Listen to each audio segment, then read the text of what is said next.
for detention and the basis for detention. So, what is the law and what is the crime that I committed?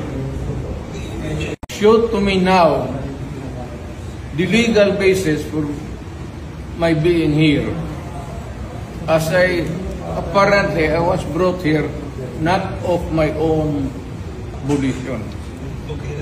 If somebody else says, kung hindi ibang tao, ikaw siguro, because this is your structure. So you have to answer now for the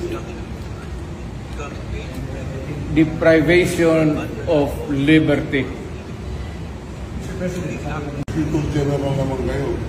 Alam naman na hindi man lang siya na-serve kung anong kaso kung sinacharge sa kanya ngayon. Hindi niya alam. No? Kahit na PI man lang. Alam na kung yung charge sa kanya, nasa dyaryo lang. And then, hindi pa kayo na ano na ganito ginagawa natin. Sumusunod tayo sa isang entity na hindi na tayo member. Nag-withdraw na tayo. And yet, sir, you are the Prosecutor General. Yes. You know how to exercise due process. Before you can even file charges, you have to file a complaint. We have to file a counter affidavit. Without doing those procedural process, here we are, being issued a warrant of arrest, questionable warrant of arrest. Ano naman po, sir?